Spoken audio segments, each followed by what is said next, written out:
Hey, good morning everyone. It's June 6, 2022, and I was on Craigslist this morning checking out tools and everything, and I found a Powermatic edge sander down south of Denver. It's about an hour drive. We're gonna go down there, take a look at it. The guy wants 700 bucks for it. Powermatic is better than like Grizzly and stuff like that, so pretty much overall quality Powermatic is better. So, I mean, he only wants half the price of like the lowest costing Grizzly, which is like $1,400. So we're gonna go down there, take a look at this Powermatic edge sander and maybe purchase it, and we'll have an edge sander here. So I hope you guys enjoy the video. All right, so we're just now leaving the guy's house. I picked up the sander, it's in the back of the truck, and he lives right across the street from the Colorado Renaissance Festival, which he said I can park here and stuff. He's like, yeah, I live right across the street from it, so this year if you come down, I could park here. He also said he's gonna give me for free a giant slab of maple with all these wormholes and stuff in it. He said he really can't use it for anything, so he offered it, and he said when I come to park here for the Renaissance Fair, he'll just give me that big billet of wood, curly maple and stuff. So that's pretty awesome. Anyway, we're down in Larkspur, Colorado, and we're headed back home. I'm gonna stop and get some at Dickey's Barbecue, get some barbecue for lunch because it's already almost 2 o'clock. And we'll go back, we'll unload this sander. I'm gonna have to use the crane somehow back into the shop and then hook up the crane, and we're gonna have to lift it with the crane. I know the crane can handle it because the crane lifted that that giant sander, so we should be okay, hopefully. Anyway, let's get driving. No seatbelt on, again.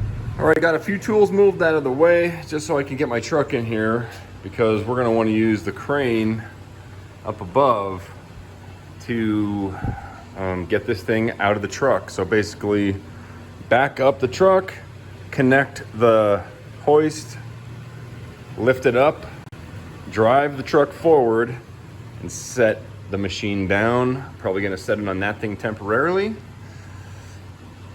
Yeah, this thing is only about 300 pounds, so should be okay. All right, well, I'll admit it was a little bit scary lowering it all the way down, but we got it. Couple of 400-pound straps tied together. The trickiest part was finding the center of gravity. Yeah, no problem. We got a sander now. All right, so here's the table for it. And we took that off because if not, I wouldn't have been able to lay it down the way I did. I was actually able to transport this thing laying down in the back of my truck, and it's raining out, so we were able to close it up and everything, and yeah, awesome. This thing is the guy said he never really used it. The guy has a huge shop. He does a lot of live edge, like walnut and maple and just big, huge slabs. And he's got some huge industrial machines, and he doesn't use this anymore. So I only paid, okay, first of all, the Grizzly equivalent, which is much lesser quality, especially the motor, the cheapest one goes for like 1,500 bucks. Plus they want like 300 shipping, right? This, got it today, Powermatic, much higher quality, $700, right? Now it still has to be modified. Now the edge sander is what I use for mainly, the main thing I'll be using this for is for carving necks. So carving the back of a guitar neck, you know how it's round, right? So I can't do it on this. I have to have it modified. So if anybody knows in the Denver area, a fabricator or machine shop, probably a fabricator, basically I need, so we have one roller here. We have another one over here where the motor is. What I need is a third one right about here.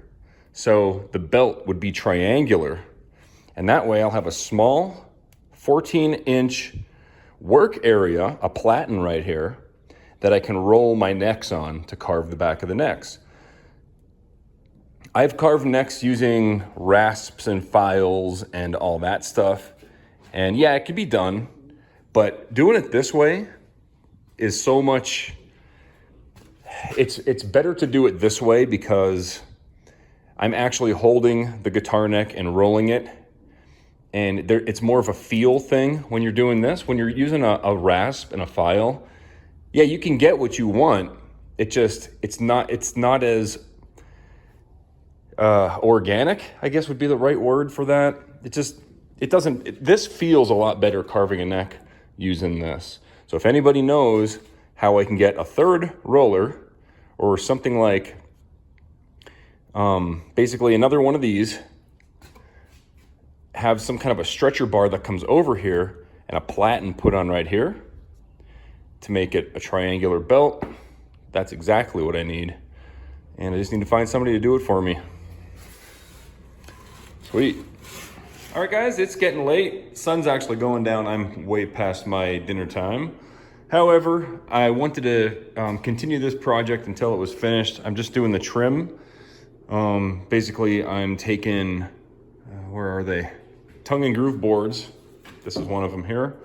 Ripping them down to 3 inches, getting rid of the tongue and the groove, making 3-inch strips, and then I'm beveling one side with the router using the beveling bit, or the chamfer bit, whatever you want to call it.